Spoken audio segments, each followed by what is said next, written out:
How's it going? Dylan here. And today's time for another podcast. And it's just me and Wyatt today. Tried to get some other people. You gotta say hi, Wyatt. No, because you have no friends. That's why. You're right. That's why I couldn't get people. anyone else. You're not even a friend. I'm just a figment of your imagination. That's really impressive that I can change my voice like that then. It is. Kind of like Batman. You know, you just get the modulator thing and just change your voice. So speaking of Batman, smooth transition here. Segue. We're gonna be actually talking about Batman v Superman. Finally, we're hella late. I wouldn't say it's late. I would say it's a good amount of time. I mean, I feel like this was one. Like typically, people wait about a month for spoilers, right? 2 weeks. yeah, I would say it depends. With YouTube content, you kind of need to get it out early, but we just haven't had the time to do it, and that's the other thing, you know. Well, it's with more your like shit show that you have here. Fuck off. It's more like when I saw it, we saw it together. I didn't know how I felt about it. You kind of, I feel like if we had seen a press screening, which happened, I think, Wednesday or Tuesday of that week that it came out, they did press screenings. So that gave them, they did the reviews Wednesday during Wednesday night, so that when Thursday, when the movie actually came out, Thursday night, their reviews and spoiler stuff was up. But they gave them a day to digest it. You need to, with anything, you need to take some time, step back from it, and see how much it changes and how you start to feel about things. So, I think we'll go off the top. Initial impressions. It's not a great movie. It's not a piece of shit. It's not a terrible movie. I would say on a scale of 1 to 10, this is like a 6.5, 7-ish. I would call it a 5, and it's because like there are good things in the movie and there are bad things in the movie. There's a lot of stuff packed into this. What is it? About 2.5 hours? Yeah, and apparently a report just came out that the original cut was 4 hours. Not the 3 hours that we're going to be getting on Blu-ray, but like there was a 4-hour cut. That brings up a good point with these cuts that we keep hearing about. And we heard before the movie even came out that there was going to be another cut, which is going to be the 3-hour R-rated cut. How much of this cut was the studio going, you need to make this PG-13, you need to make it this way? And how much of this was Zack Snyder just being not a good director with this, doing what he does best? It's not that he's not a good director, I feel like, because the movie looked amazing. I mean, there's some bad scenes that just looked really good. Yeah, I'm not saying it didn't look good and it wasn't good, but he did what he did best, which is action. Tons of action. But that's the thing, there isn't a whole lot of action in this movie. There's like 3 action scenes in 2.5 hours, and they're all, I'd say, less than 8 minutes long. Yeah, but that's what he does good, is action.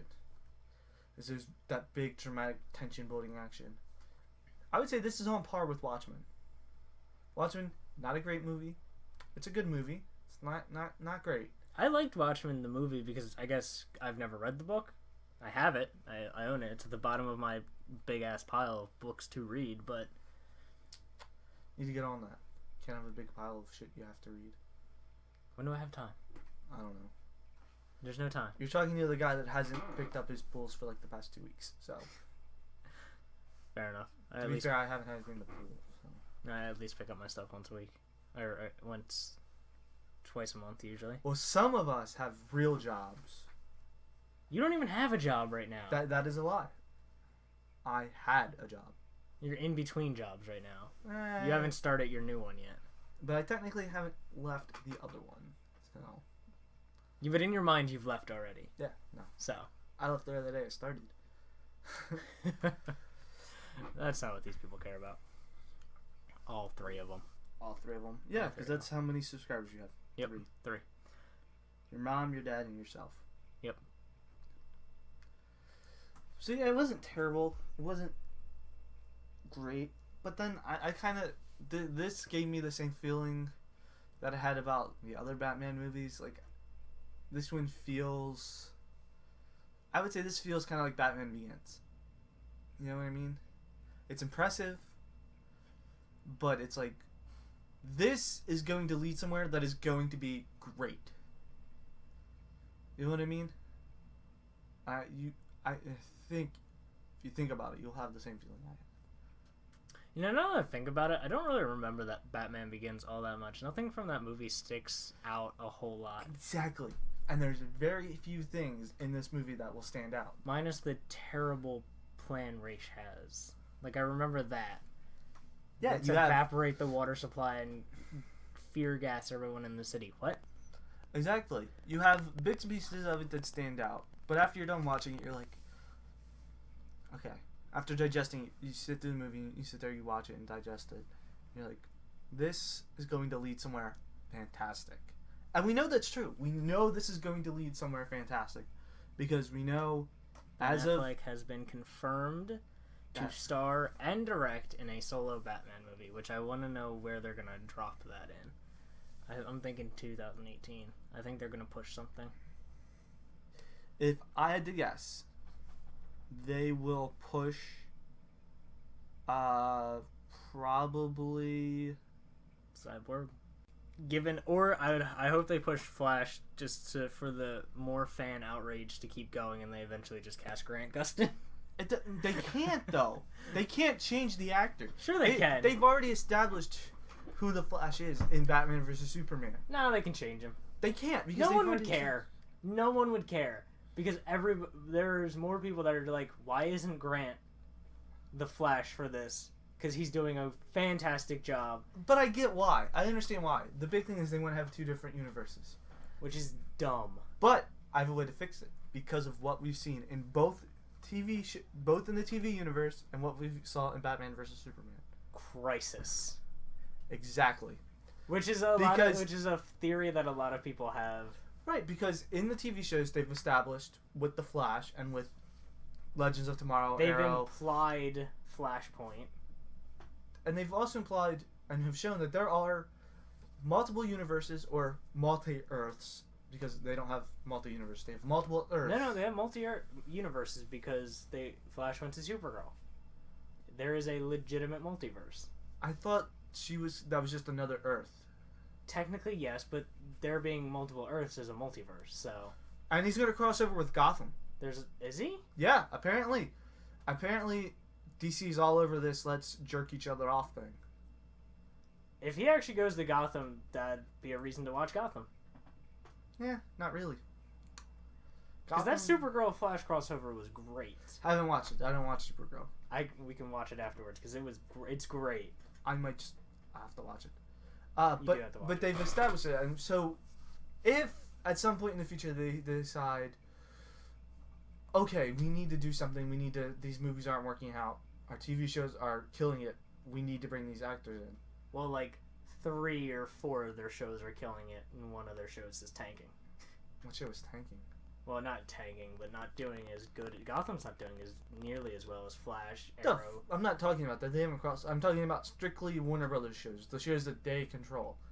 Which they have control over the CW stuff because Warner Brothers owns CW. Right. With that, and they have the control over Supergirl. Right. Supergirl, Flash, Arrow, Legends of Tomorrow, and I'm guessing Vixen is getting... She's apparently... Right now the rumor is Constantine and Vixen will be in Legends of Tomorrow next season. Because of what happened in... I haven't watched it yet. No. Because of what happened in Arrow, my thought is someone from Legends is coming back to Arrow to fill the gap. Maybe. I don't know. I really hope they bring Constantine back. Constantine was a great show. I love the second reference to Constantine. Why can't we just call Constantine for this? He's in hell. Oh man, that sucks. What's he doing? No, he's literally in hell. Yeah. But that aside, I feel like they could bring these universes together if they wanted, because they've hinted at. But going with that, with the stuff that they've showed, the big thing that gets me excited, and I'm like, this is going somewhere good, Injustice. That is what we're getting. We're not getting Dawn of Justice. We're getting Dawn of Injustice. That is clearly where this is going. I mean, it fits the Superman, because the Superman doesn't do anything in this movie. But Flash comes back. Murder some people. So everyone who's seen the trailers, you see the nightmare sequence with the parademons and the Omega symbol and the new gods. We've been really vague and we've spoiled some stuff kind of ish, but this is all spoilers. We're just staying non-spoiler-ish at the beginning. Yeah. We're to the point where we're going to start spoiling some things. I would say that I feel like everybody that's going to see the movie in theaters has seen it. Yeah. Everyone else they don't care. But if you've seen the trailers or you've seen the movie, it's the scene where Bruce is in the Bat cave, kind of. I don't know if it's the actual. I think he's just like in a random bunker waiting out for that caravan. Yeah, I don't know if they're gonna make that the Bat cave or what. I don't know. I feel like that was just probably a random point because that literally could have been any city, anywhere. Well, no, it's implied that he's in Gotham at this point. Is it? Yeah, and it's implied that Gotham. We'll get to that. That's something that bothered me about it, but we'll talk about that in a little bit. But yeah, during the nightmare sequence, he wakes up and you see a character come back and is trying to come through to him and talk to him and makes the reference, says the line, Lois. You were right about him. It's all about Lois. Lois is the key. Lois is the key. So, after the movie we were talking about it, you thought it could be the Red Hood. Well, because it didn't look... Like, I know it's confirmed that it's the Flash, but it didn't look like him because he had that mech suit thing on. Which is what he has in Injustice. No, he's got that. I have the poster right there. But he has, like, armor. Like, it's armor. And I think it's implied that that's what it is. So that kind of hints at the fact that... and the nightmare sequence hints that at some point we can... and we should get Lois being killed by the Joker. Which would be really cool, because the new Suicide Squad trailer looks awesome. And you get more Joker, and it looks awesome. And, that he'll create the regime. And it'll be Batman versus... We'll actually get Batman versus Superman. And with that, if they follow that storyline, we know we would get a alternate dimension. We'd get another Superman. We'd get... another Batman. We get another Superman. We get new everybody. That'd be cool. So that'd be the way to bring Shazam into it. Yeah, it would. Then kill him. Exactly. But yeah, it would be a way for them to get the different characters in it. And I think if they did that, they could also go, okay, well, why don't we, instead of getting another Batman, another, Superman, why don't we get these characters from the TV universe and have them be the other superheroes? The only problem with that is, like, the TV universe is not strong enough to go up against the movie universe. Like, until we get more, unless we get more shows from either one of those networks that increase the numbers. Well, yeah, we are definitely going to get increased numbers on the TV show. Because I don't think Supergirl, even though technically she is stronger than Superman, I don't think she could beat. Is Superman in that show though? Yes. So it's implied that Superman's in that show. So there you go. There's another Superman. True, but I don't think they have an actor. I think they probably just got like a set guy, and because you only see a shadow of him in like the first episode, and then you see like a blur. Yeah. And she messages Clark a couple times. Yeah. Yeah, I mean, you could get that. I'm not saying you could, but if they wanted to, if they thought that it would work, they could do it that way. I would actually like to see Superman on that show. I think it'd be weird. I think Supergirl would benefit instead of having, like, she's crossed him with him like once or twice. It would make more sense, or it would be cooler if they actually just cast somebody as Superman. I don't know. Because then, like, you'd have a figure to actually see and not just image or an idea. That's a podcast for another day, my friend. You'd have to actually watch Supergirl. Or, well, I mean, we could do a podcast on just the whole TV universe stuff. That stuff's coming to an end soon. So maybe we'll do a podcast on that later down the road. But it's hinted at that, one, we have the Time Force, or the Speed Force. There you go. And we have time travel. Those are two things we get from that. True.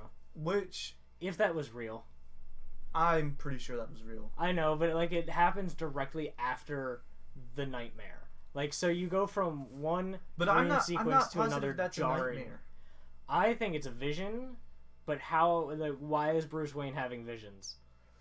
I have come up with a theory.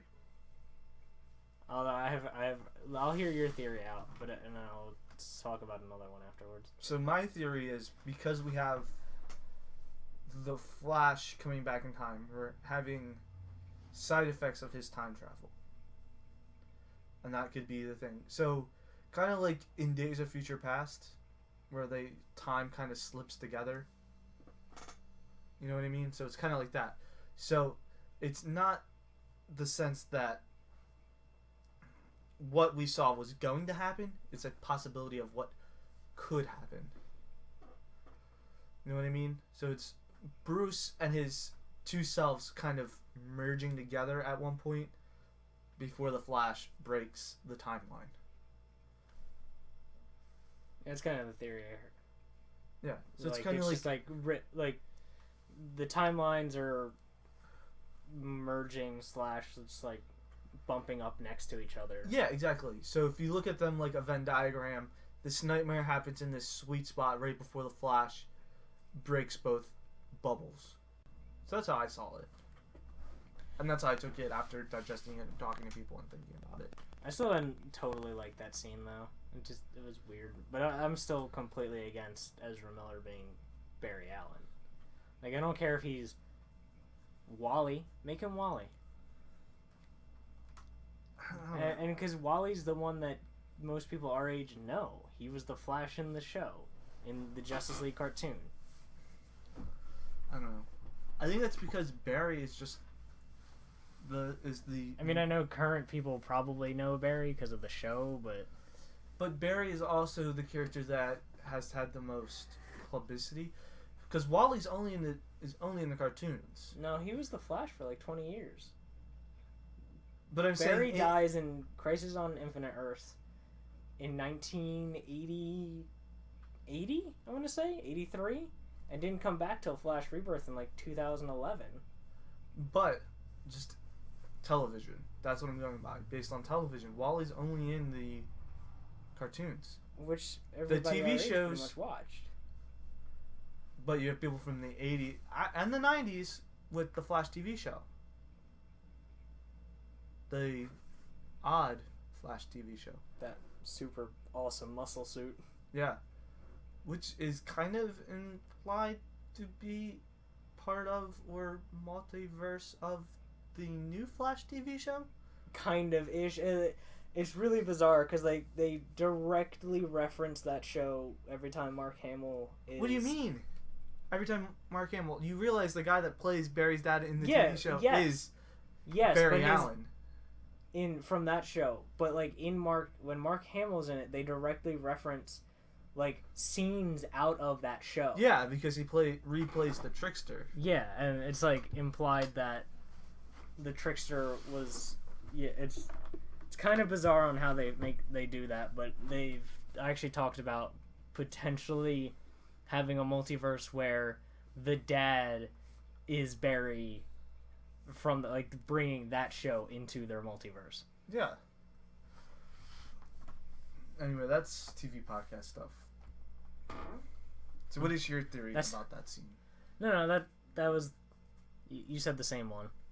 I wasn't sure if you were going to say the same one or not. I think that's what most people think. I think most people think that it's kind of like a bubble type thing. So, with that being said, we were talking about where Gotham is in location to... Just across the bay. Yeah.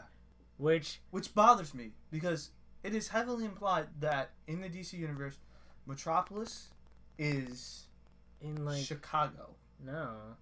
It's physically located in Delaware. No. Yeah. Gotham is Delaware. No, Gotham's Jersey. Metropolis is located in like Kent County, Delaware, like somewhere in the middle of Delaware. And then You sure? Because I always thought that was more like like a Chicago type thing. No, I mean like it might be modeled, but I mean they're both modeled after New York, both Gotham and Metropolis. Gotham is a little bit I would say it's like New York and Philly and Delaware combined a little bit, because Wilmington does have some older buildings and some history behind it. But like in the DC universe, well, first of all, the DC Earth is actually bigger to accommodate for the cities. What the? Like the Earth is physically bigger than our actual Earth. Yeah. But like, if they were to map out, most of the time, Metropolis is in Delaware and Gotham is See, that's why. That what then city that would make in Jersey sense. Is it? It's Camden. It's Camden, New Jersey. Really? Yeah.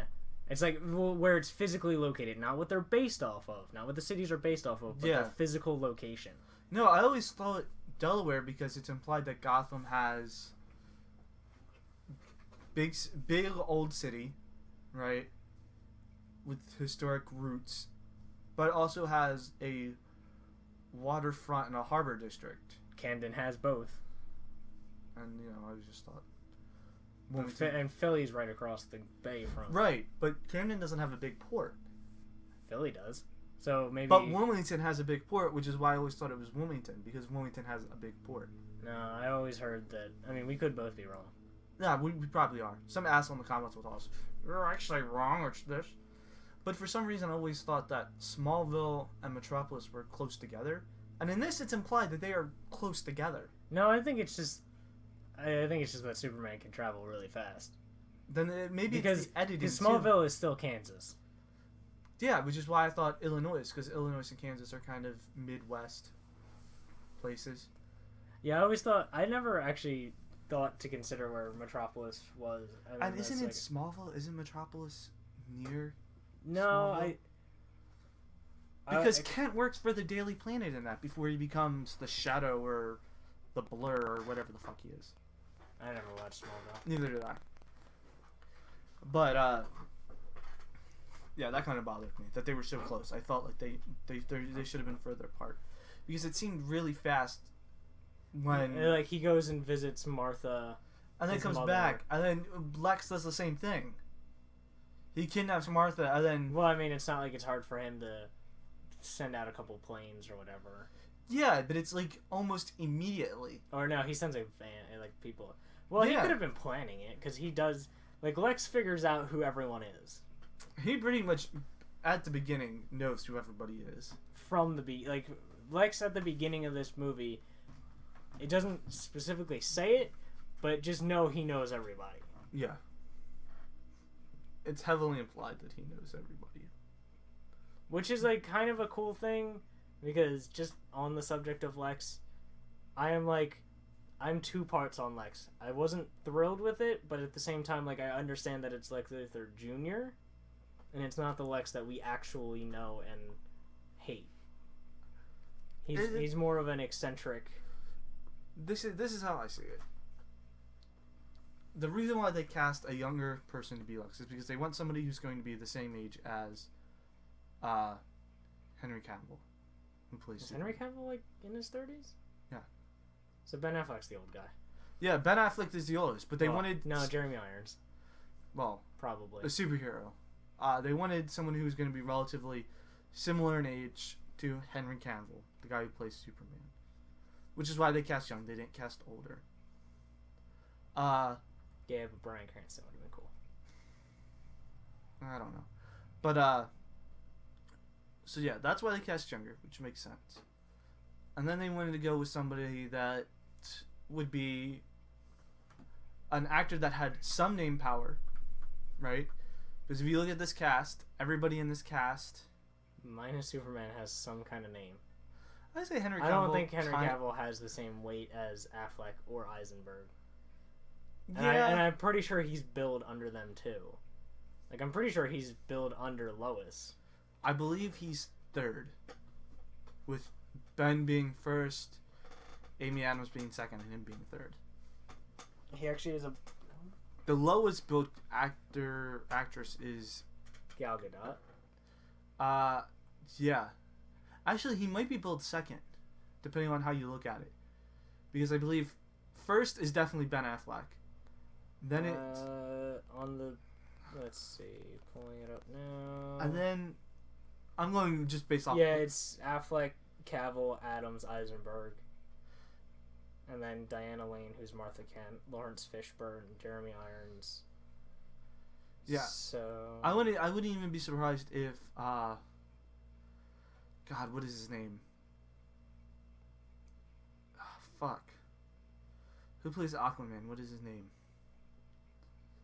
He's probably not even... Jason Momoa? Jason Momoa. He might even be above Gal Gadot. Just because he has more name power. You know what I mean? But I get that. And I think they wanted to go for a young not a young Luther. Which is why Eisenberg makes sense. You go for a younger actor who has some name power. My thing is, though, I wish he had just acted it more like The Social Network. And went more with like that kind of tone instead of this hybrid Joker Riddler. I think the reason why they wanted him to be more eccentric is because they wanted to show that this is a Lex Luthor who is going to become something. He doesn't know everything. I don't know. That movie definitely like implies that he does. He knows everything in the sense of he knows who everyone is, but it also implies that he is not. Don't want to say educated, but he doesn't have the social skills to manipulate people quite. Because he's very awkward in that speech that he gives. Yeah, he's very awkward. He's very eccentric, and he's very like hardcore, and he doesn't know how to pull some punches and take soft blows. And I think it's made very clear that this is. He's still dangerous. He's dangerous, but he's dangerous not because of the fact that he's conniving and can manipulate people, but he's dangerous in the fact that he will do whatever it takes to He's dangerous in the fact that he'll blow up an entire Senate building. That's what I was getting to, was the Senate building. Because they will not give him what he wants, so he goes, blow them up. Which is a pretty cool scene when Senator Finch is giving her speech and she notices the jar, because Senator Finch and Luthor have a conversation where he's trying to convince her to just give him the kryptonite. Well, not give him the paperwork to bring it in, so it's not sitting on the dock. Essentially, to give him the kryptonite, because otherwise, like without the legal paperwork, he can't do anything. Right. But so, and she's just like, "Well, fuck off. I'd rather drink. You can." Wait, she says. You can take a jar of piss and label it Granny's peach tea, but it's still a jar of piss or whatever. Yeah. Something along those lines. So she's giving a speech and you see a jar and it looks like piss and on it says Granny's peach tea. Yeah. And she like kind of is like stuttering and fumbling because she realizes she starts shit's gonna go down and she doesn't know how. And then the wheelchair guy, the guy that climbs on the statue, he lost his legs really early on in the movie.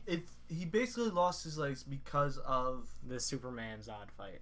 I'm trying to think of what those machines are called. No, I thought it was Superman and Zod went through the Wayne building. Zod cuts it in half. Yeah, Zod, that's what it is. Zod cuts it in half and it collapses. And like a steel beam drops onto his legs. When Bruce Wayne comes up to him, I was actually kind of expecting Affleck just to pick that beam up by himself. Just be like, Batman's that strong. Just a steel beam, no problem. Yeah. But it was like him and like a couple other people. And that was one of the scenes I really liked. Or no, did he pick it up by himself and they dragged him out? Yeah, he picked it up, but he didn't pick it up all the way. He picked it up enough to get him out. Yeah.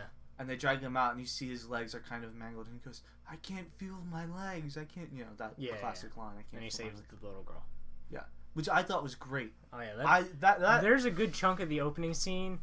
The opening scene is up and down because like it starts off with the death of the Waynes. The movie opens with the death of the Waynes, which visually probably the most stunning death of the Waynes ever. I have a problem with that. Do you have a problem with that? It seems like Thomas goes to punch the guy punched Joe Chill in the face, then Joe Chill shoots him, and then it looks like he just goes, well, fuck it, I'll kill Martha too. My problem with it is, one, we didn't need it. I know we don't need it. We don't need it. Because everyone knows, but at least it wasn't long and drawn out. And it was all credits over top of that. Yeah. My thing is, one, we didn't need it. Two, I felt like, based off of the two actors that they had Jeffrey Dean Morgan as Thomas Wayne, and then they had Lauren Cohan? Which mean nothing to me. So Which I mean know they're nothing both. to you. I know they're both in The Walking Dead, right? He's Negan and she's.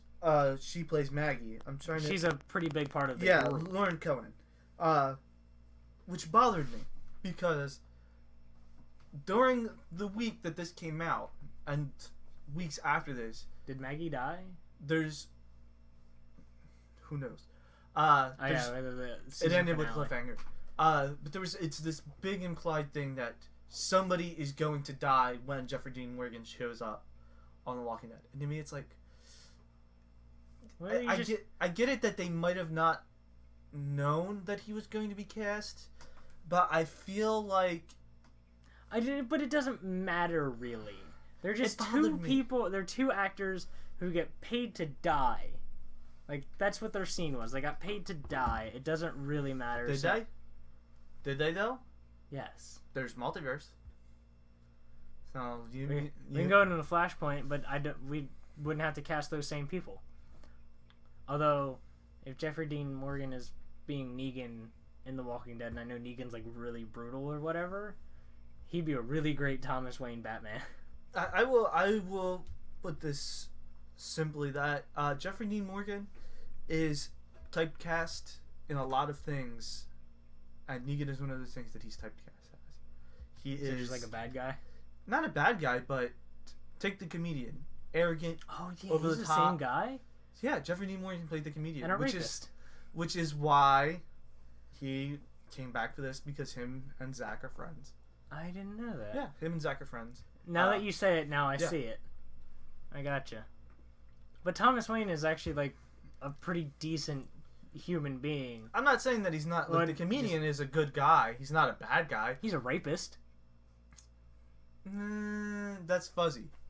It's fuzzy. He's at the very least he's a womanizer. Yeah, womanizer.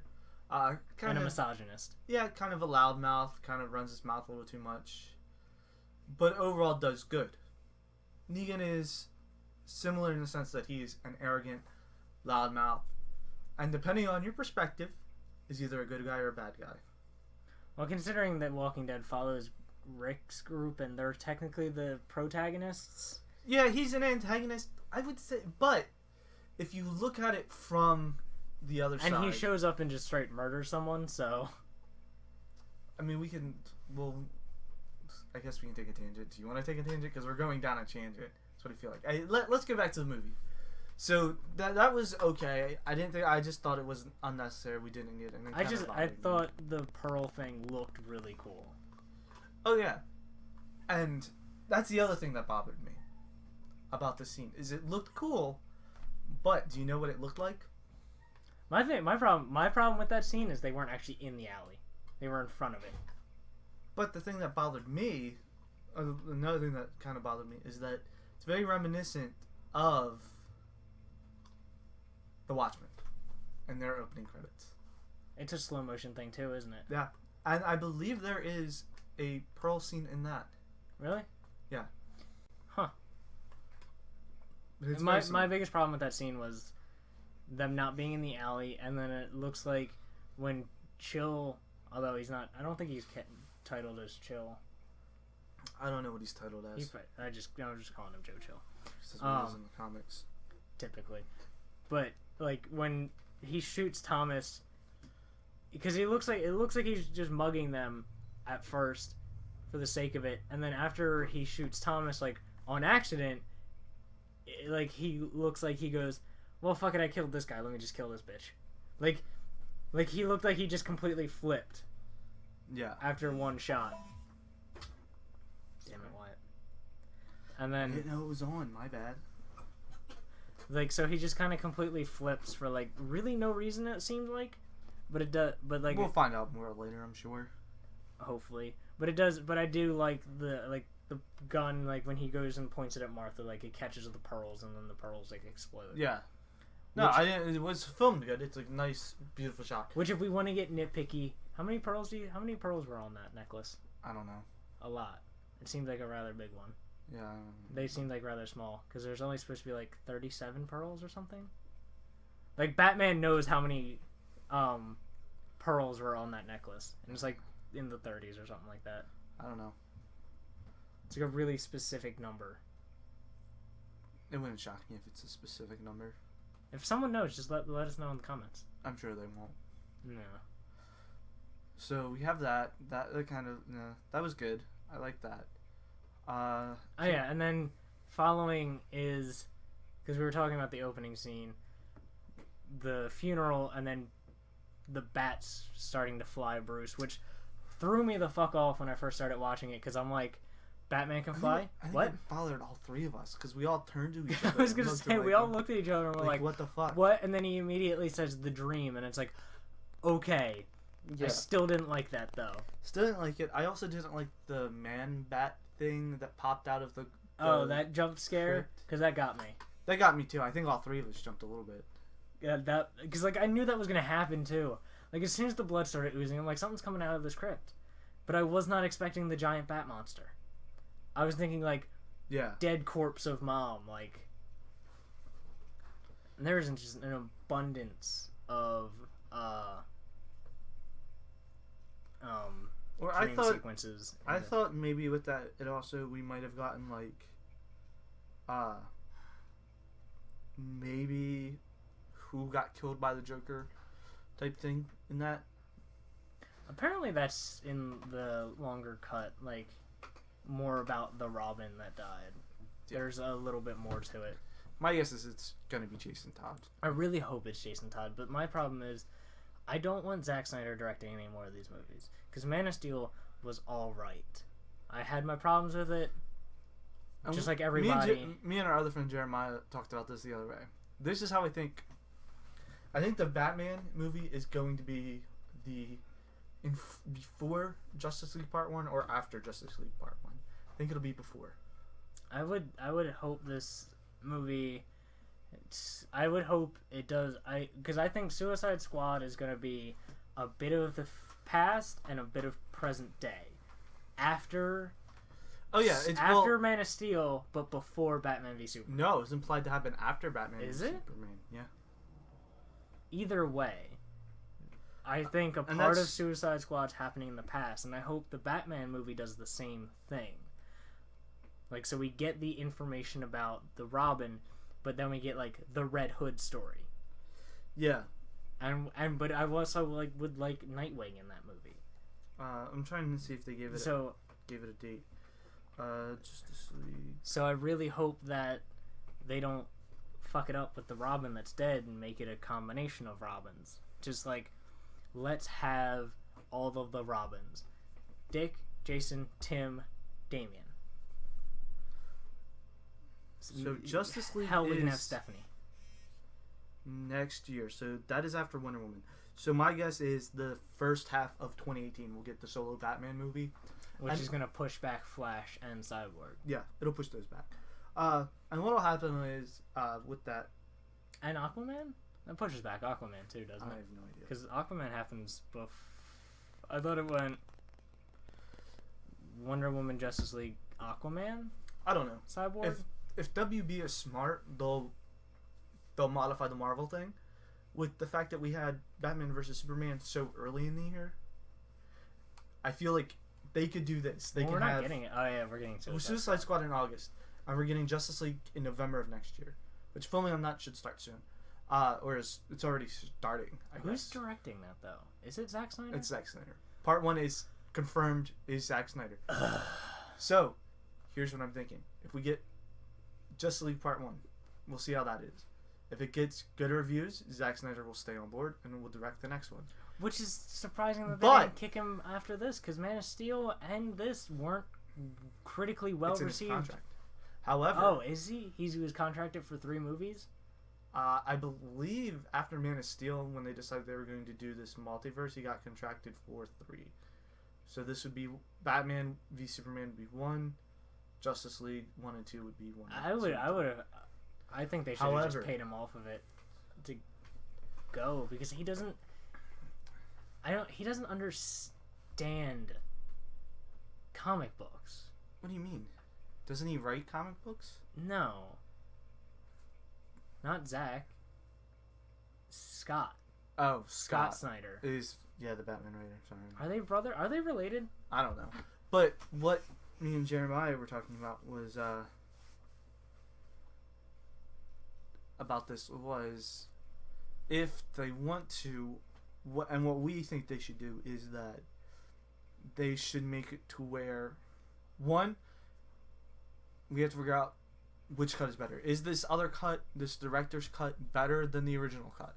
Was there a director's cut for Man of Steel? I don't know.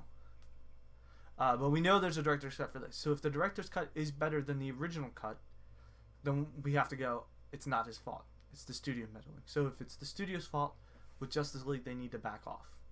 Oh, yeah. They need to let him do his thing. He has said, he did come out and say that Justice League will be more fun. Right. And I think a lot of this had to do with... And again, like everybody... 1, how much did the studio make it so this needs to be PG-13? 2, this needs to be a setup movie.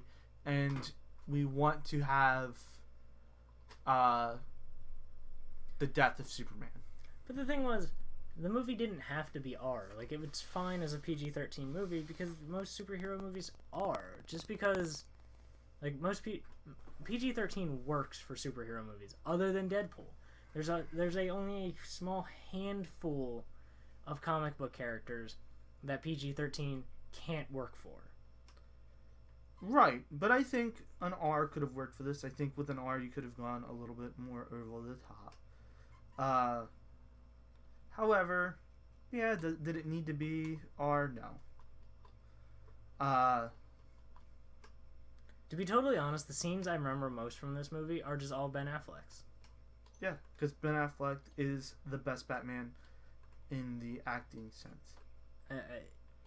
He's probably, minus the disregard of human life, I don't...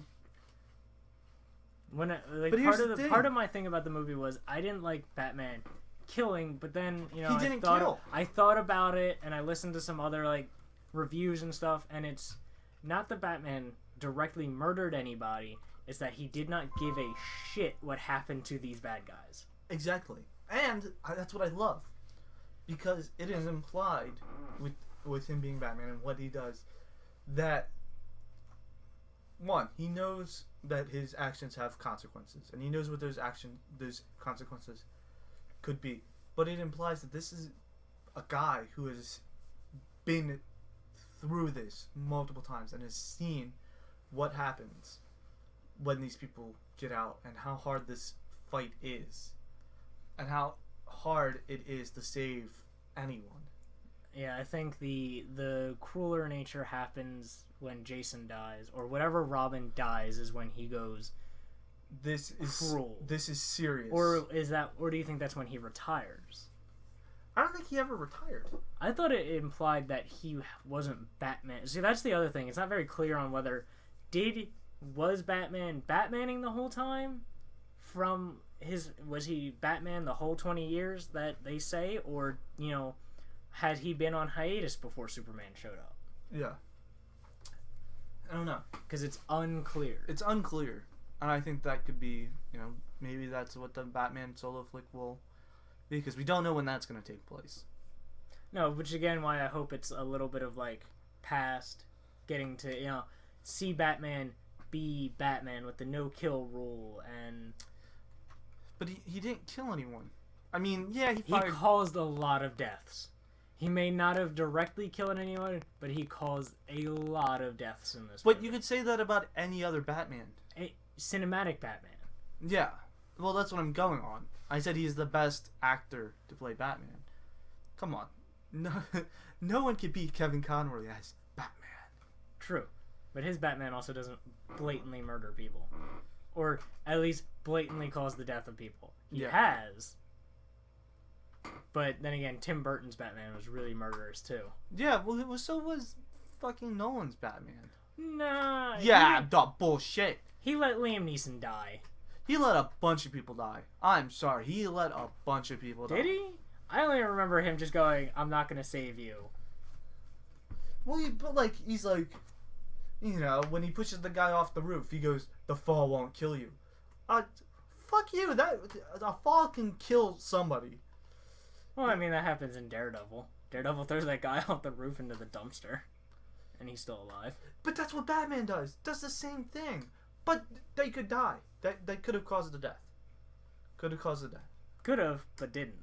He also kills Harvey Dent. Because he tackles him off the... Yeah.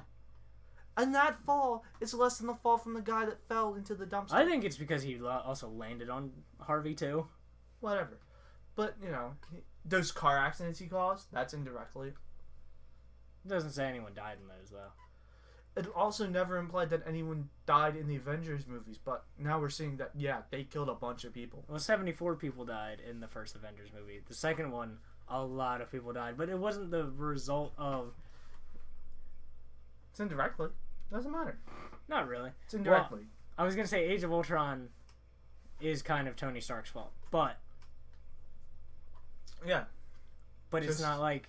But it's not them saving people or trying to take down somebody, and it's just like, oh, you're the henchman? Dead. Let me shoot my grappling hook into your car while you're still in it and use you as a slingshot. Like I said, Still a cool scene. That whole Batmobile scene was really cool. I like this Batmobile. This Batmobile takes a fucking beating. Oh, Goes through like 3 buildings, a boat, and then hits Superman and breaks. We also get a lot more of the other vehicles that we never got. The Batwing? The Batwing. Which we've gotten that before. A little bit, but not like this. Like this looks like... It's a really cool Batwing. Yeah. Although the Tim Burton Batwing is really cool. Because that's the one that looks like the bat symbol. Yeah, well, I thought Tim Burton was over the top. Also, costume-wise, this is the best Batman costume movie. The most accurate. Yeah, the most accurate.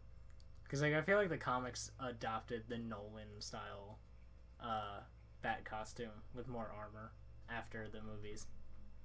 Not really. In the new run, in Snyder's run, he doesn't have armor. Unless you count Super Heavy. But I would say that's more like...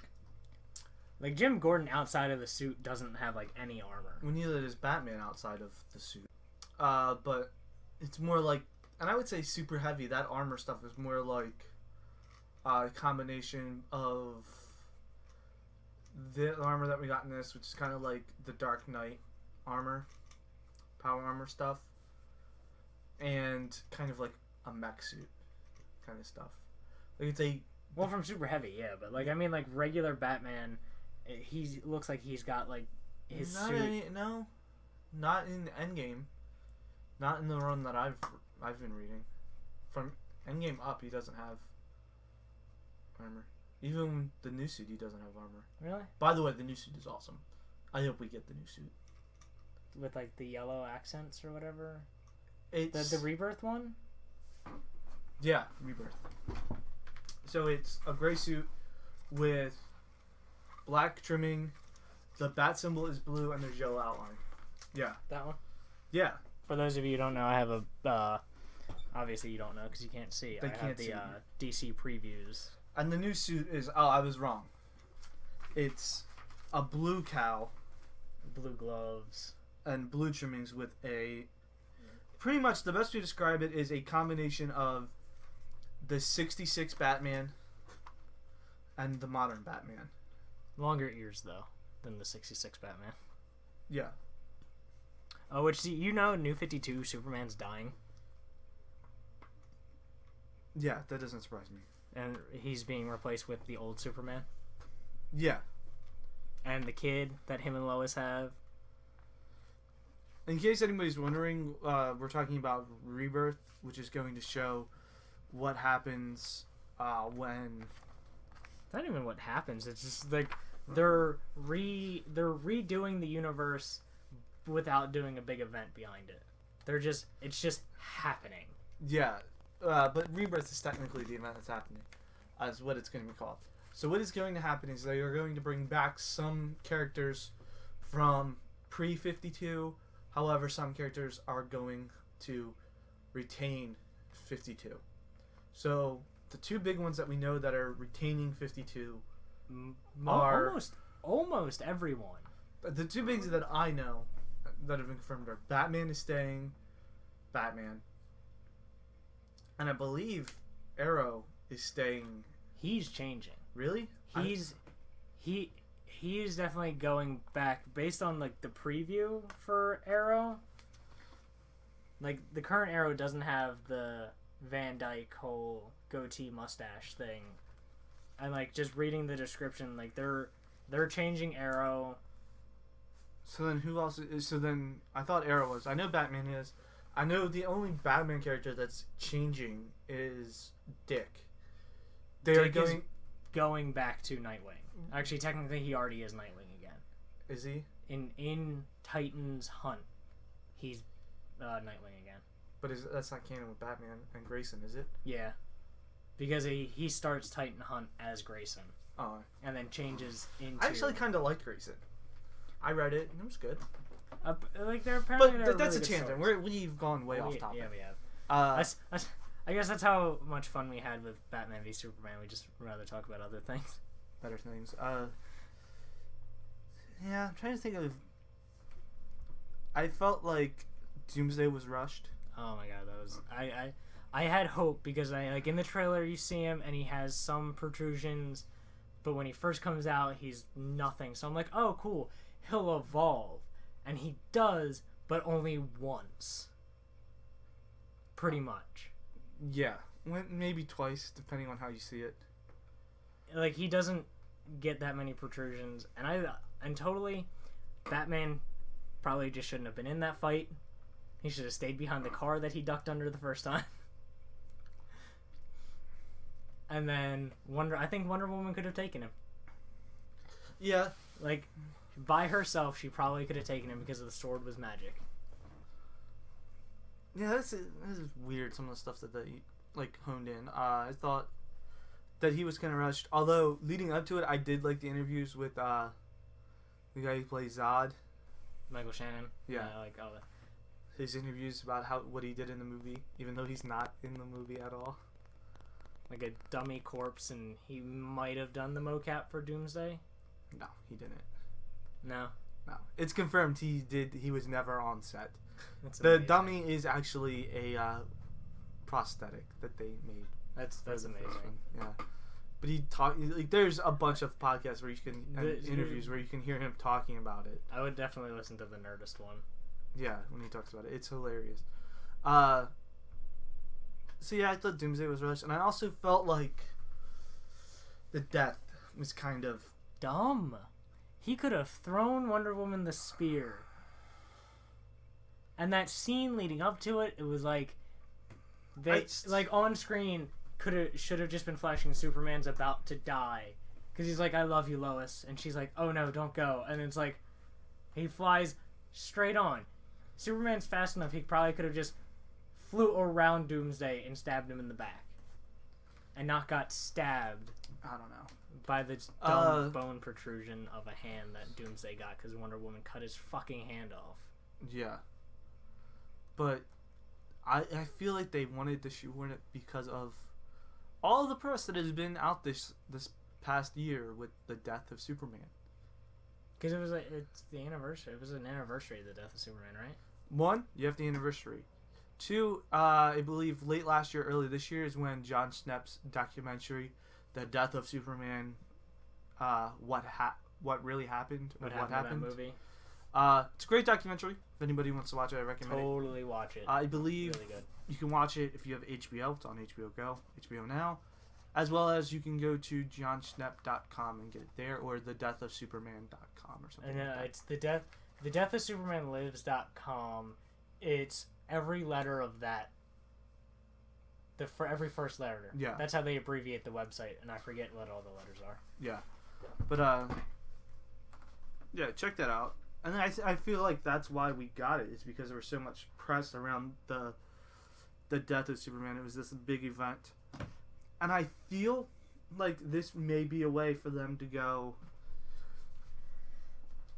we don't need Superman in part 1 so that we can create a big villain and then have him come back in part 2.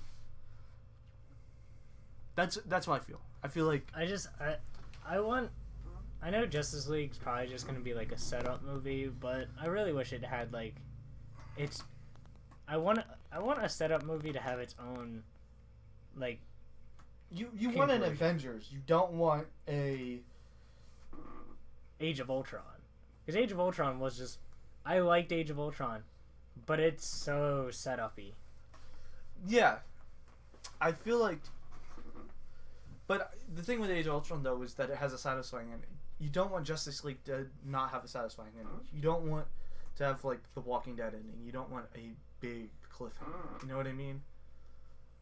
So you don't want it to be where the Justice League is down at the end of the movie. You want them winning at the end of the movie.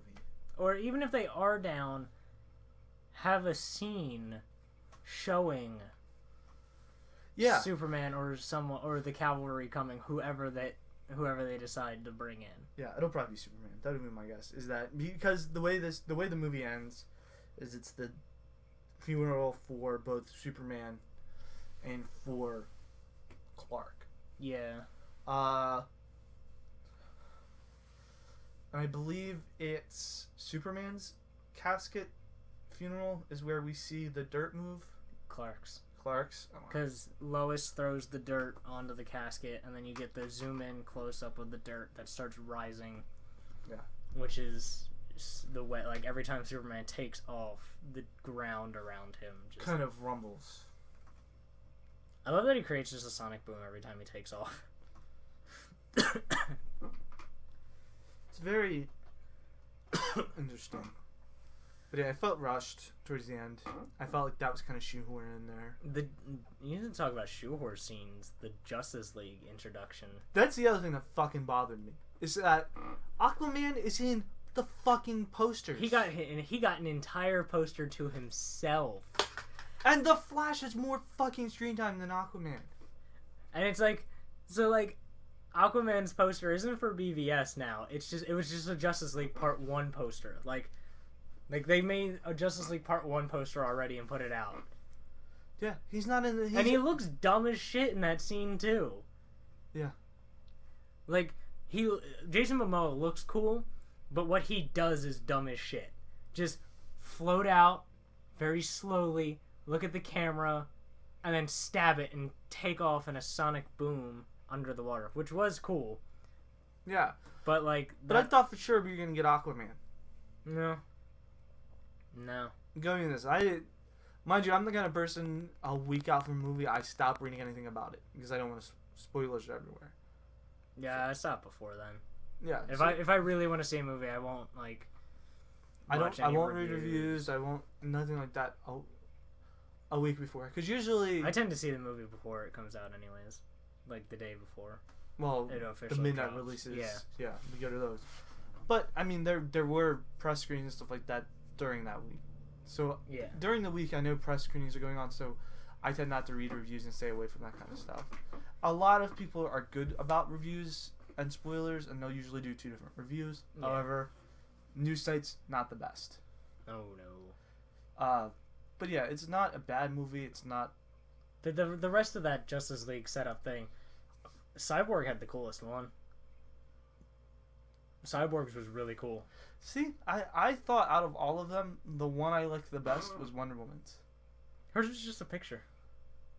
But it's what's implied with that picture. Well, I mean, it's a picture from the set of the Wonder Woman movie, and the Wonder Woman movie is probably going to be really cool because Wonder Woman was awesome in the movie. And that's what I said. This movie is clearly a movie that you leave. It's like Chinese food. An hour later, you're still hungry.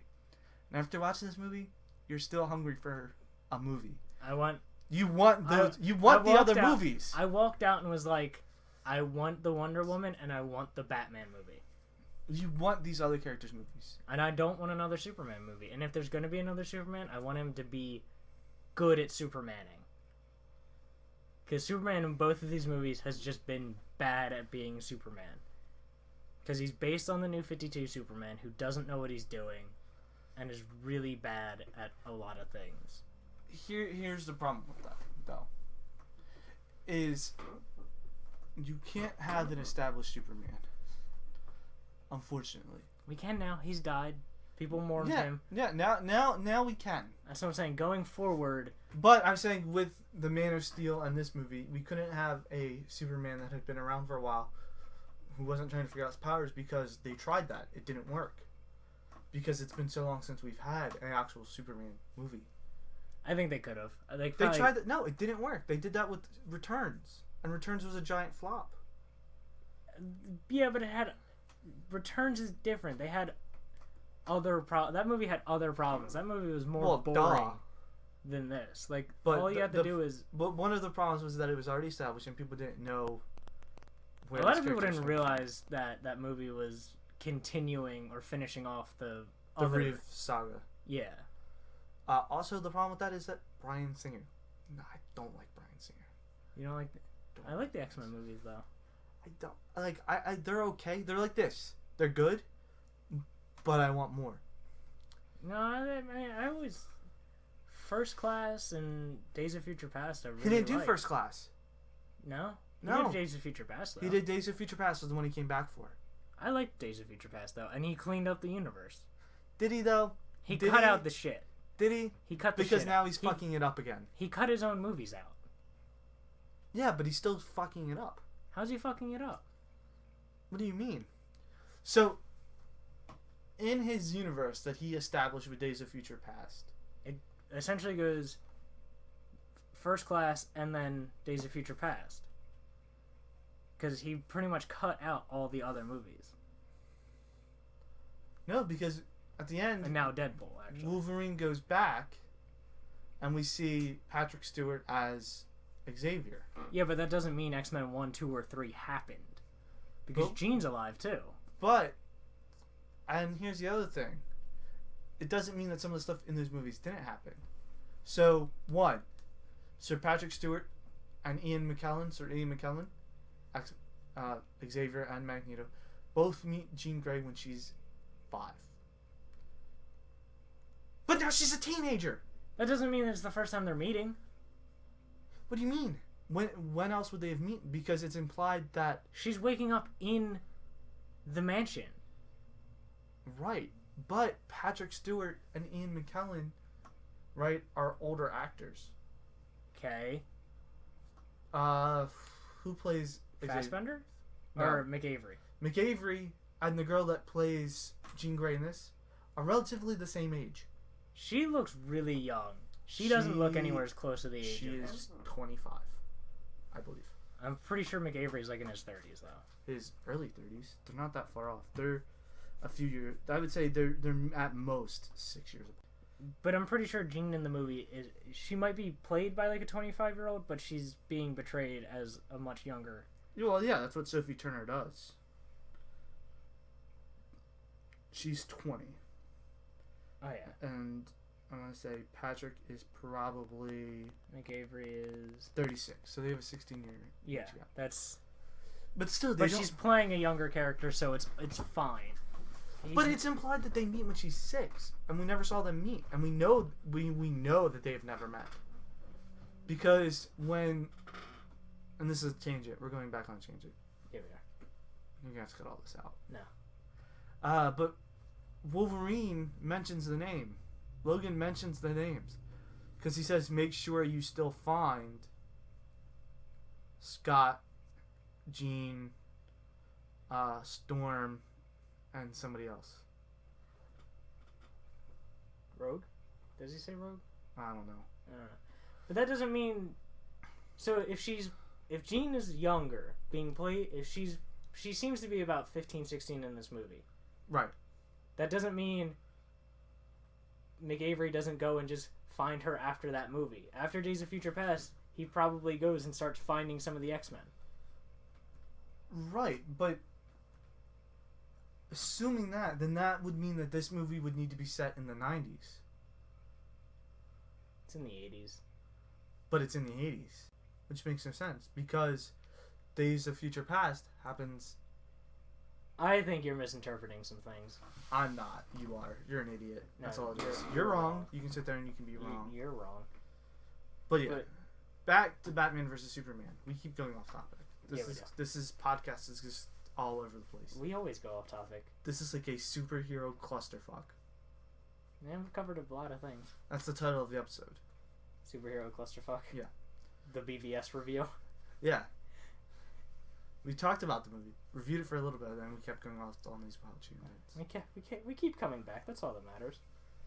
Keep coming back for more, which is what this movie does. Makes me want to come back for more. The Flash scene was dumb. I thought all those were kind of forced. I mean, that whole scene is forced, but like out of those individual scenes, Flash and Aquaman's were dumb, and Cyborg's was really cool, and so was Wonder Woman's. Even though hers wasn't a actual scene, it was just the picture. It was a set of pictures. I think the only the one that they mainly focused on was the one from with Chris Pine in it. Right, but the reason why I like that more than the Flash, more than Aquaman, more than Cyborg is because I like the idea of one, we're getting history. We know this is going to be history. These events are before. My problem is everyone has a problem with it being set in World War One. It's World War Two, I thought. Well, it's one. Is it? Yeah, because everyone's upset. Like, why not have her punch Nazis? And it's like, World War One is still a valid war. Like, it still happened. A lot of people died. To be fair, get fucking over it. That makes me more interested in it. Yeah. Because of the fact that it separates them. Isn't Bombshell set in World War One too? The Bombshells comic, where it's like set in the 50s. It's like that. No, Bombshells is 2. Is it World War II? Yeah, I thought Bombshells is 2 because the statues and stuff are based off of. Bombshells are based off the bombers, the B-52s. Oh, okay. The B-52 bombers. Fair enough. All right, that's right. Is what they're based off of. Yeah, I guess that makes sense because Supergirl and Stargirl are Russian. Yeah.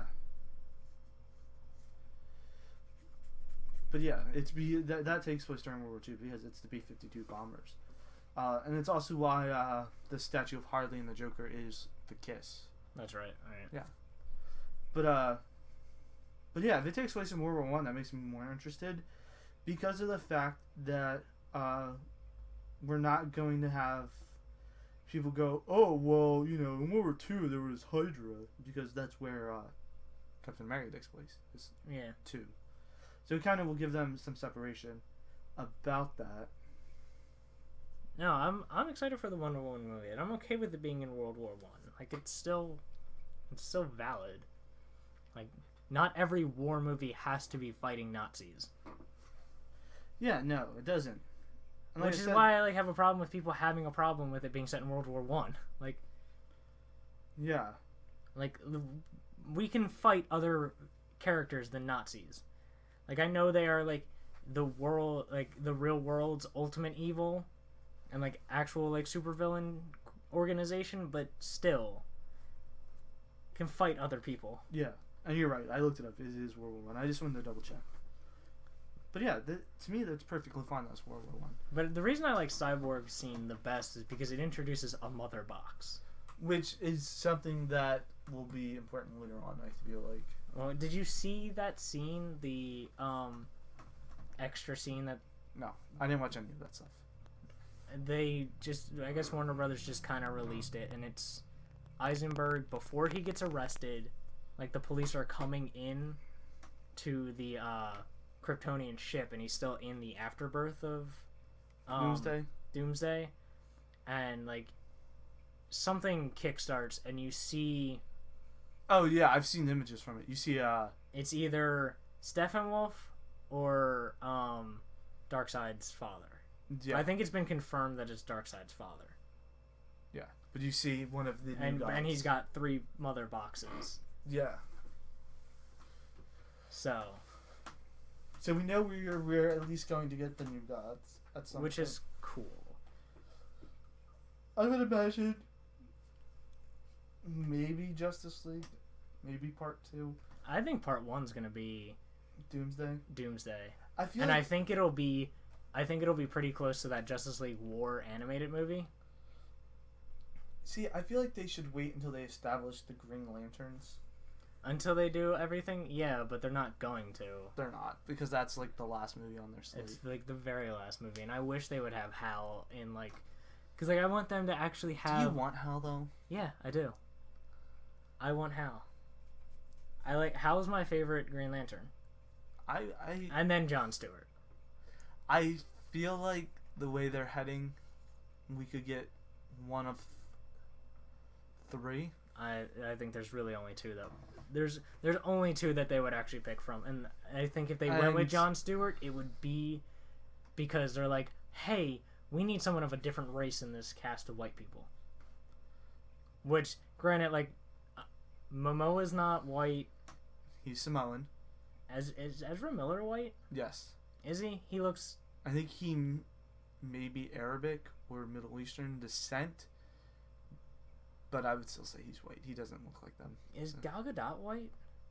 Yes, she's Italian, I believe. But she's actually, like, foreign. She's a model, so I don't know. Yeah. But it doesn't matter. Affleck and Cavill's white. So, like, if they went with Jon Stewart, it's because they'd be like, but we should probably have a black guy. But they have Cyborg. We should probably have more. And I forgot about Cyborg, so they probably wouldn't do Jon Stewart at all. Like, he might be in Green Lantern Corps. Well, we know they're doing the Corps. They're doing Green Lantern Corps, the movie. They're not doing a solo flick. Yeah, I know. Which is a lot cooler of an idea. Right. So we could get more. We could get all of them. I feel like... I don't think we'll get all of them. I think that movie's going to follow Hal. I feel like, depending on how they want to do it, we could get one of 3. Could get Hal. They might stay away from him just because they want to ignore that thing that happened. I don't think I think they're gonna be like, it's been enough time. I feel like Kyle is another option. I mean, if you read comics in the 90s and early 2000s, Kyle is an option, but not really. Your really only options of recognizability are like Hal. But I'm saying I'm not going by recognizability. Now, if you ask my opinion, if they want to get like a mix-up, they'll go with the new guy. Baz? Yeah, because he's Spanish. No, Baz is black. I thought he was Spanish. Jessica Cruz, is the new female Green Lantern from Earth. I thought... And she's actually, I think, technically... Yeah, no, she's from Earth. She's from Earth 1. I thought Baz was Spanish. No, Baz is black. They can make him Spanish. Baz was a black truck driver or whatever. What do you mean a truck driver? He was a truck driver. Before he became a Green Lantern, he was a truck driver. Or he stole a truck. Yeah, he was a car thief, which is why I thought he was Spanish. So car thieves were Spanish? Well, no, really because racist. His mask, his costume is kind of like luchador-ish? Yeah. No, Simon Baz is black. Like, as far as the Earth Lanterns go, there's been 3 white dudes and 2 black dudes. No, he's Lebanese. He's not black. Lebanese American. Oh? So, there you go. Where's Lebanon? Middle East. Oh, so he's Middle Eastern. He's Arabic. Because I remember he was either Spanish or Arabic. Because they talk about... He looks black. Because I believe after 9/11 is when this happened, which is what made me think it was either... Baz just kind of disappeared. Like, they created Baz, and he's coming back. And then he just disappeared. But I know he's coming back. The reason... Yeah, his mask is what made me think he was more Spanish. The way they draw his skin, he doesn't... Yeah, he's definitely... He looks tan. Black. He looks tannish. So to me, he looks... Because, like, I think Middle Eastern, I think of Kamala Khan. Yeah. The way she's drawn, her skin tone is Middle Eastern. Yeah. It's not overly dark. I think that's because you have to do different styles. I feel like Marvel is more cartoon colors. Like, they draw her more cartoony, but, like, still you do get the sense of her ethnicity through her skin tone. Yeah. Whereas Simon Baz looks like he's drawn just as a black. I think the big thing is that he has Arabic writing, which is willpower on his arm. That's interesting. But yeah, I think I think it could be Baz. I don't think they'll do Baz. I mean, if they go down the route where we need to have a diverse cast, they'll go with Baz because he'll be the one that's most diverse. I think they'll do Hal, and I think Hal he still might be in the Justice League movie, part 1 or 2. If anything, it'll be part 2. And then, which, I mean, if the Unite the Seven is going to be true, they have to have a Green Lantern, because he is the seventh. If they do... Superman, Wonder Woman, Batman, Aquaman, Cyborg, Flash. Yeah. Green Lantern. I don't know. That's their 7. Or could it be Martian? No, because he's in Supergirl, so they'll leave him alone. I don't know. No spoilers for Supergirl. Oh, no, I know. I knew that he was appearing because there was talk about the different... No, he's like a prominent character. Yeah. And he looks really cool, actually. No, I knew he was going to be in that because there was talks about whether he might show up on Legends of Tomorrow. No, he's in Supergirl. But then they're like, no, he's in Supergirl. Or he was announced to be in Supergirl around that time. But yeah, I don't know. They could do a bunch of stuff. Who knows? We're just speculating at this point. We're just ranting. We want a better movie. I feel like we will get better movies. I feel like this was just... I don't think we'll get better movies out of Zack Snyder, though. I don't know. Because like I said, I'm going to withhold judgment on him until I see this director's cut. If this director's cut is bad and still leaves the same feeling and taste in my mouth, then yes, I'll blame him. Unless it's actually, unless it has a little bit of fun, because I think the most fun scene in that whole movie is the Batman warehouse scene. Yeah. That's the most fun you have in the movie. And that is at the very end. Like, the Batman v Superman fight is... They don't even really fight. It's not that long. Again, the action scenes aren't long. There are very few of them. Now that I think about it, I think there's 5 total. There's the car scene... There's the warehouse scene. They're short. There's the actual fight. There's the Doomsday fight. I would say the Doomsday fight is the longest, but then you have these small little... So it's 4. I would say you have small little action scenes in a very plot-heavy movie with, like, dialogue. So... But not even, like, great dialogue either. No, and I feel like the 2 characters that have the best dialogue in this entire movie are Lex Luthor. I do like his, like, psychotic, it's 3-syllable word for... I do like that line. I feel like his dialogue is great, and I feel like Alfred's dialogue is really good. Oh, man. He's... Best Alfred? I like Michael Caine, but he wasn't as like quippy. I feel like, and I don't think he was as useful to Batman as this Alfred is. I feel like Alfred Michael Caine's Alfred was more useful to Bruce Wayne. I feel like this is how I feel. Michael Caine's Alfred is the Alfred that has been, this is a family job taking care of the Waynes. This one is the one that's like this is MIA or whatever. And his is like the circus background where he's an actor and traveler and stuff like that, and has come to take care of the Wayne family. This one that we have with Irons is very similar to the Gotham Alfred in a sense. The one that can probably kick someone's ass. Yeah, because he's like ex-British military. Yeah, he's ex M6. M6, that's what he's an M6 agent who leaves OA. Which is what I love. That's one of the redeeming things about Gotham. Is making Alfred a badass. Alfred is awesome and a badass. And Gordon and Bullock's relationship. Like that. Who do they have playing Harvey? It is the guy from... God, I love this actor and I can't remember his name. He hasn't been in like many movies. No, he's a television actor. Is he? He I know, because I know he was it Raising Hope? No, not Raising Hope. Grounded for Life? Yes. Yeah, that's what he was in. Grounded for Life. It is Donald Logue, I believe is how you pronounce his name. A lot of people know him from Grounded for Life. He was in Blade. Was he? Oh yeah, that's right. He was in Blade. He does a lot of work with Keith Sutner. Or Kurt Sutner. So like he was in Copper, the BBC show, which is really good. He was in Sons of Anarchy. And I'm trying to think of what was the other show that he did that was on FX. Terriers was the other show that he did, which was cool. But anyways, yeah, Alfred was really great in the movie. Yeah, and I feel like we are going to get a good Alfred. Like, this is going to be Bluebird? No, what does he refer to as? Oh, in the comics? Yeah. What's his code name? I forget. Penny One? Yeah, Penny One. Penny One. We're going to get Penny One. Maybe Penny Two. Oh, Penny Two's his daughter? Niece. I always forget. Yep. Is she dead? No. Penny Two dead? She No. wasn't in Batman Eternal.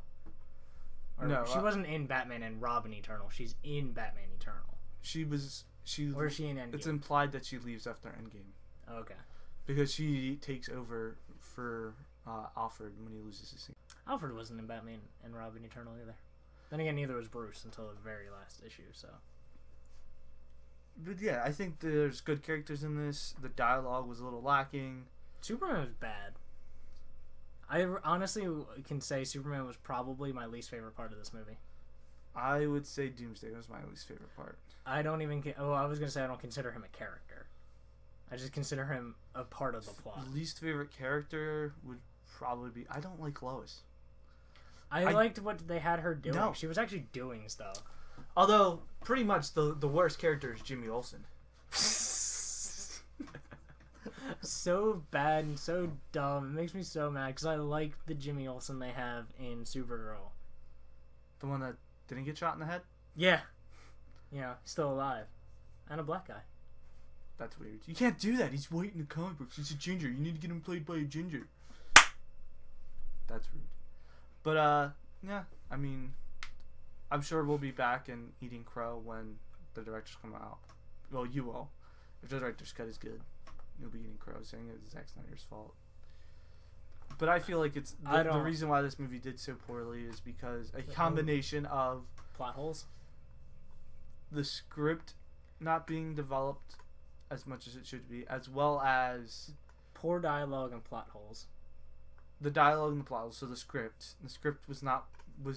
had a lot of things that were forced into it, and a lot of studio meddling, I feel like. Yeah, I mean, I can feel that. I feel like this is a Age of Ultron result, because I feel like Age of Ultron had a lot of studio meddling. Yeah, I feel like that was...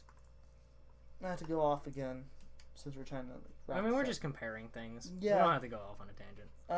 But yeah, Age of Ultron clearly was like, well, we need to set up... You know what the Justice League... We need to set up the second wave of Avengers. The Justice League scene was like the Thor scene in Age of Ultron. Like, where Thor goes to that puddle. Oh, his vision of Ragnarok. And it has nothing to do with the actual movie. Yeah. That we're in. Yeah, that's what that scene was. Yeah. They could have released that Justice League scene just like they did the Mother Box scene. Or it could have been after the credits. There was no end credit scene. That bothered me. And everyone sat there and waited. Yeah. I think even, like, what I would have done is I would have taken that last scene of the grave. That should have been the end credit scene. We talked about it earlier, but I didn't like the fact that they were like, oh no, Superman's alive. Like, everyone knows Superman was going to come back. You don't have to confirm it in the movie that you kill him. And you confirmed it like 5-10 minutes after you killed him. Like, it wasn't long at all. Like, I felt like if they wanted it to be special, that could have been the end credit scene. It could have been her throwing the dirt, credits, roll. And then during that, you're hearing, you know, just the score, which is great. That's another thing that gave this movie an extra notch, is the score. I didn't notice the score at all in this movie. Which, I mean, that means the score wasn't terrible. No. Because if you notice the score, it's probably bad. Or amazing. Because you know what, the only movies that I notice the score constantly are Star Wars. Well, yeah. Well, you have, you know, this is Hans Zimmer did this, and I believe he did the original score for Star Wars. He didn't do... John Williams. John Williams did? Yeah. John Williams is the score for... But they're both classically trained. Oh yeah, the only thing that bothered me about the score is the Wonder Woman score. I felt like. Yeah, you said something at the end of the movie, and I didn't notice it, and I thought it sounded pretty cool, but it showed up every time she was there. Every time she was there, and to me, it's... And even when she wasn't, like, Wonder Woman, it shows up, right? No, it shows up when she's Wonder Woman, and to me, it sounded similar. I don't know if it was supposed to be similar, or if it was just my head, but it sounded like the TV show Wonder Woman, you know, that kind of, like... That'd be cool. If it is reminiscent of that, that's really cool. That's what I heard. Everything else was really good. But I feel like if they wanted to end the movie good, you have the death, have the funerals, good credits, have the score playing. Don't need any like real music, just the score. Credits roll. Credits are what, 4 or 5 minutes depending on how long or slow. Yeah, I was gonna say they weren't that long because I don't feel like we sat there that long. No, and I feel like that they were like 3 or 4 minutes. So you sit there for 3 or 4 minutes. Then you cut back to the dirt. And it's just rising up or whatever. Yeah. And why didn't they reshoot that last scene with Eisenberg? A different cut without the snot bubble running down his face? I don't know about you, but that bothered me. I didn't pay attention to it. When he's like in prison, when he's in prison bald, and Batman's like punches the wall, doesn't brand him, but punches the wall with the bat brand, and like puts a dent in that wall. Yeah. Like it's cinder block, and he like breaks it. And it's like, who's gonna fix that, Batman? And then Eisenberg runs, like Batman leaves, and Eisenberg runs to the jail, runs to the bars, and starts shouting that they're coming. The bell has rung, and it can't be unrung. Just cementing Doomsday or the New Gods are coming. Yeah. Because he did something to contact them. Is what it implies. Yeah. But like in that scene, he's got a snot bubble, like I running down his face, and it bothered the shit out of me because I'm like, you could have just taken another shot. This couldn't have been the best one, or CGI that shit away. I don't know. It looks dumb. I don't know. So that should probably wrap it up because we've been going on for almost an hour and a half. Yeah. Rant. See, this is why we can't do podcasts. We just end up ranting. No, it's a lot of tangents that I don't cut out because it's editing. And you're lazy. That's mostly what it is. Yeah. So till next time. Yep. I'll catch you all later. Coming up though, real quick before we actually go away, will be a original trilogy for Star Wars. Why it's not going to be there. I'll have some new people. New figments of your imagination. Hopefully one person you've never heard before and someone else returning. Dun dun dun. It won't be me. Yeah, Wyatt won't be a part of that. And then we're also going to do a Power Rangers one. Yeah, I think it makes sense. There's a bunch of stuff going on with that. The movie coming out and the comic series the comic which is currently number 2 behind Batman. Is it really? Yeah, number 2 behind Batman. Nostalgia is strong.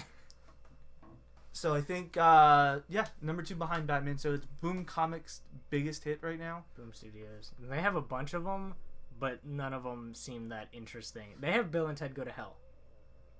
I would say probably their 2 big ones are Power Rangers, and they do a lot of Adventure Time stuff. Are they the ones that do Adventure Time? Yeah, they do. I didn't realize that. And but I would say maybe Munchkin. They do Munchkin. Oh, so, really? Yeah, those 2 behind Munchkin. I feel like Bill and Ted Go to Hell is probably interesting. That's supposed to be what the 3rd movie is. Or was? Is. Oh, yeah, that's right, because the guy from Bill and Ted was on Nerdist. Wyatt, and he was, yeah. Yep. Is that why you know him? Because his name's Wyatt? No, because I was listening to the podcast the other day okay. at work. Yeah.